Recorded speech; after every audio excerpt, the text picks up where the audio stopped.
First thing I want to do is I want to welcome everybody out here to Pearl River Eco Tours.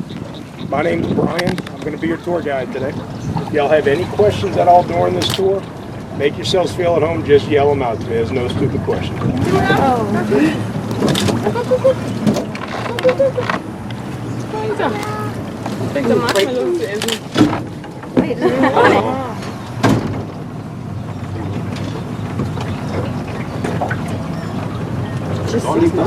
Yeah.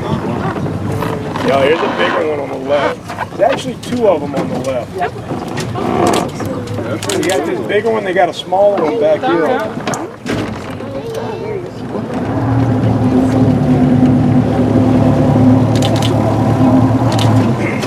That one's close to 6 foot. The way you estimate their length is from the tip of their nose to the base of their eyes. How many inches that is? That's how many feet they are. Their head and their body grow in proportion with each other. Yo, they can jump 2/3 their body length straight up out of the water. I'm gonna try to get this guy to demonstrate that. Come on, buddy. Jump.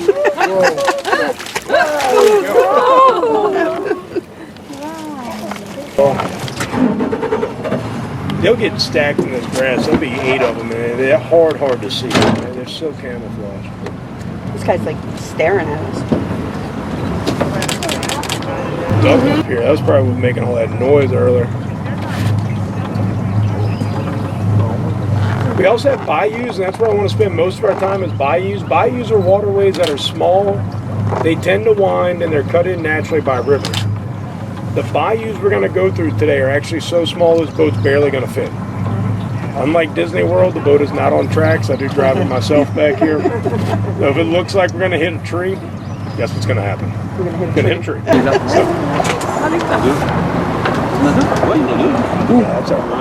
Ah, je l'ai pas vu. Ah, c'est bien. On correspond. Non, pas du tout. C'est pas le micro.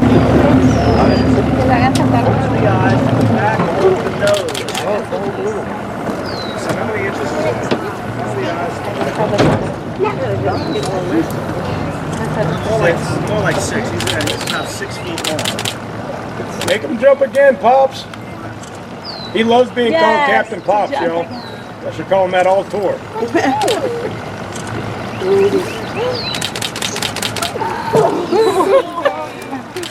Oh, yeah, well, he's taking them on stuff. You got an inch here sometimes. Your males are going to go 3 or 4 inches a year. So unless you know if it's a male or a female, you really can't tell how old the alligator is after 6 foot.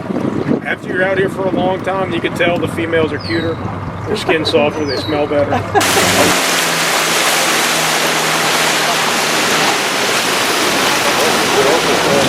Turtles over here on the left. Logs. I don't see them. Oh, yeah.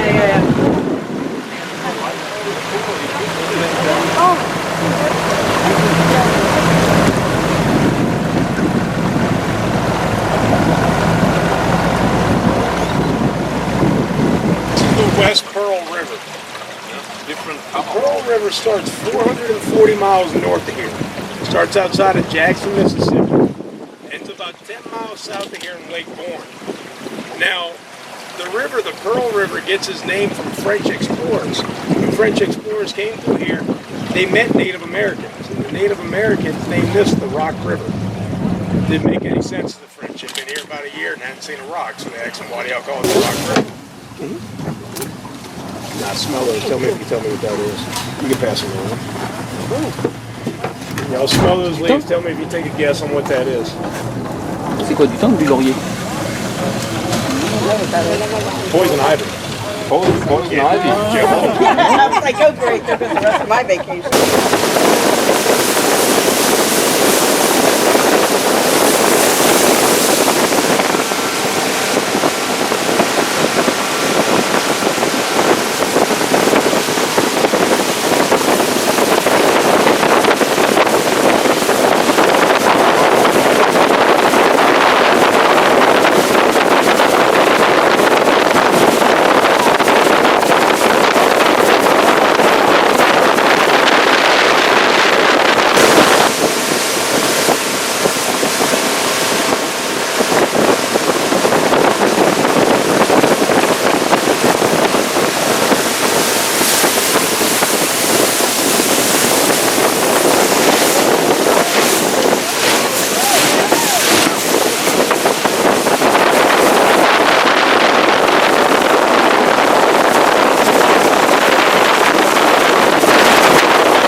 This area was clear cut for cypress, and we'll talk more about the cypress logging later. When they logged the swamp, they'd bring these big tugboats up here, and they had to fill up the tanks on them tugboats somehow. So they dug a big well back here. They'd pull in there, and they'd fill the tanks up. Well, that thing was all capped off, and about 8 years ago, something broke. It's been flowing like that ever since. It's all natural pressure. It's probably some of the best drinking water you can get around here.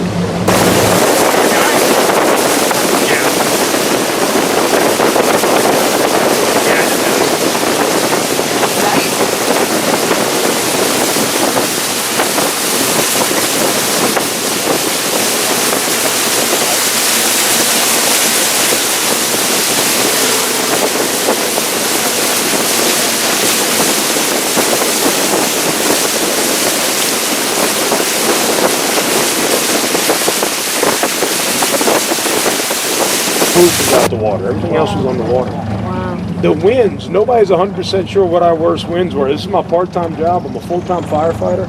I used to be a police officer. I was a police officer when Katrina hit. We stayed in the jail to ride the storm out, and the Weather Channel stayed with us. They told us every wind instrument they had broke on a wind gust of 190. So our test got at least 190. You never seen about 60 miles southwest of New Orleans. I didn't live down there very long. When I was real young, my parents moved up here to Slidell. That's where I grew up.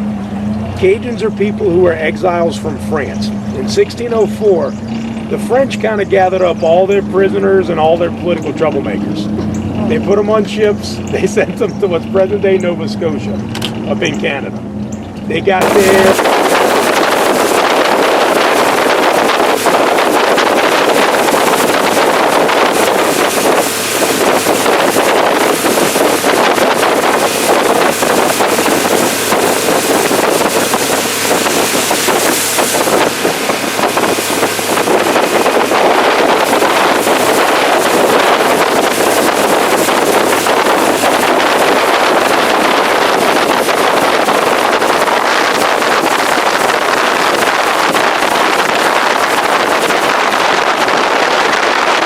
We have snapping turtles out here.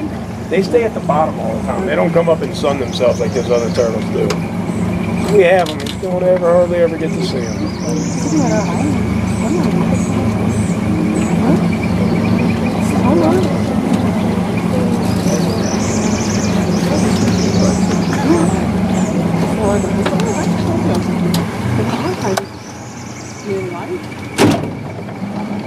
If I could see the top of it, I could tell. Neither of which are venomous. Is this Taro, the tramp? I was actually about to tell you all about that. That is elephant ear. Elephant ear is not native to us, but it is in the same family as taro. If any of y'all have been to Hawaii and eaten taro, you could eat the root of that just like people eat the root of taro in Hawaii. Now, I don't know of anybody around here who's eaten it, but that girl that came up to the boat when we were changing boats, that's my wife. She's originally from Guam. And growing up in Guam, that stuff grows all the time. Until she was about 12, that was part of her family's main diet, is the root of that plant. I've never tried it. I've heard it's good. All my in-laws who've eaten it say it's good. Some of her cousins came in town who still live in Guam about a year ago. And when I got off the boat, they wanted me to come out here and dig all this stuff up and bring it home so they could cook it. So I bought them a bag of potatoes. Got a couple medicinal plants also. The only one I'll vouch for and tell you I've tried and it works is this stuff. That willow bark does work. As far as the snakes we have out here, is 36 different species of snakes. This is Cherokee rose over here on the left. This white flower on the vines, really pretty. That's actually the state wildflower of Georgia. You'll see it growing a lot on the side of the interstate. If you pay attention going back to New Orleans, you see a lot of those Cherokee rose.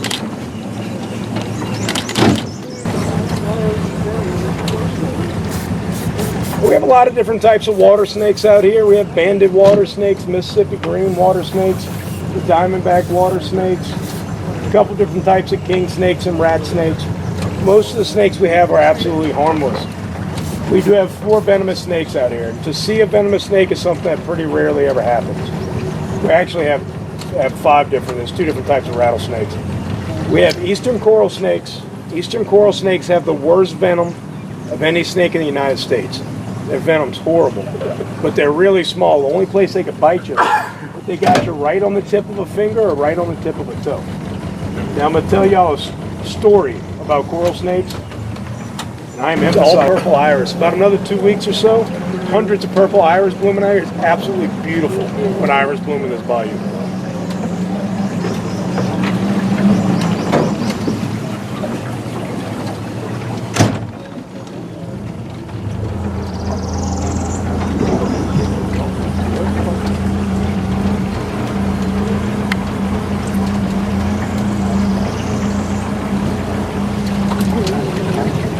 Things on the top of their tail, you'll see some of those are missing. When we farm alligators just like we farm cattle down here. Good. Those are yellow pond little water lilies we have out here. The cool thing about yellow pond lilies, y'all, one of those plants that if you ever got lost out in the swamp you want to find, you can eat every single part of that plant exactly how it is. You can eat the flower, the stem, the lily pad, everything. I learned that in Disney World.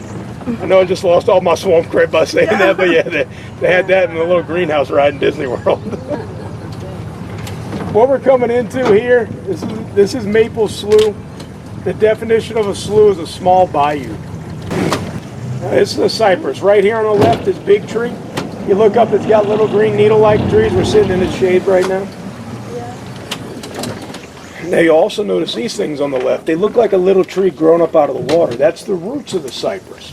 The cypress. Got around the back.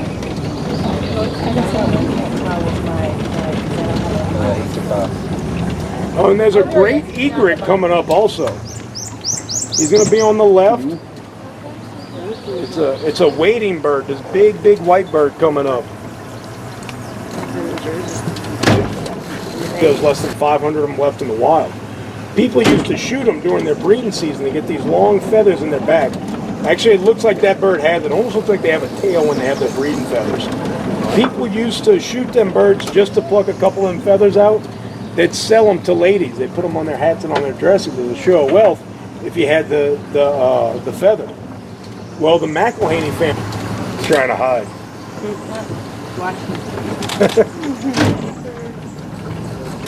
Places. I guess you could say it's true, but it sounds crazy. Supposedly, when they fly here and they fly back, they fly from Central America, suppose they fly across the Gulf in one day. They get a tailwind, they go across the Gulf of Mexico, and one day there's no birds. I hesitate telling people that because it just sounds crazy, you know, but everything I've read about them says it. What's that? How many meals did you have for breakfast?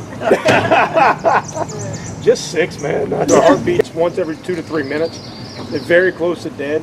They can slow their metabolism down, and what they can do is they can go to the bottom, slow their heart rate down, and they can sit under there for about 2 hours if they don't move around. They start moving around, they start using more oxygen, and they got to come back up.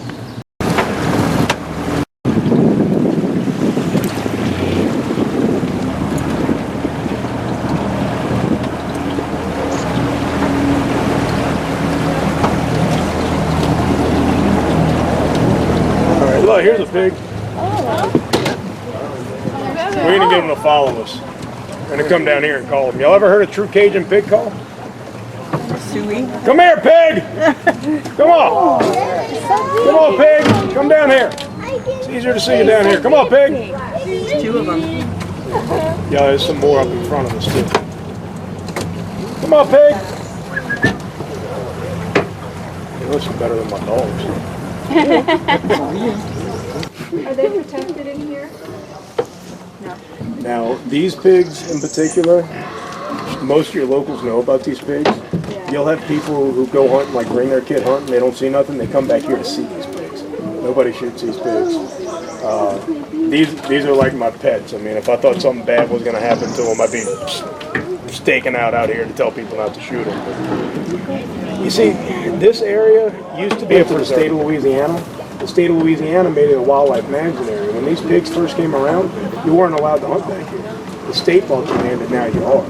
But nobody can see them. And honestly, there's so many of them around here. If you're actually a true hunter, marshmallows. No, they eat roots. They eat the roots of the small vegetation. Right, you were saying. But they're omnivores. They'll eat anything. I've seen them digging around out here and come up with fish in them. They'll eat absolutely anything.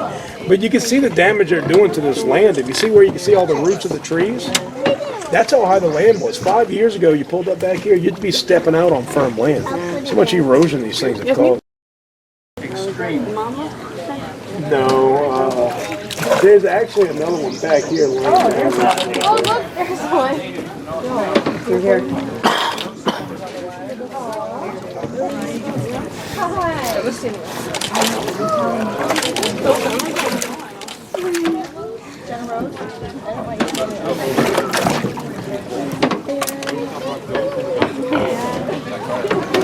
Hey, y'all, we're going to back on out of here in just a second.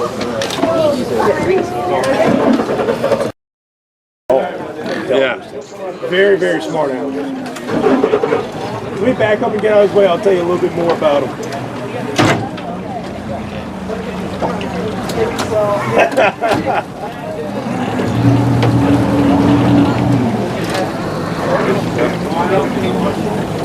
So,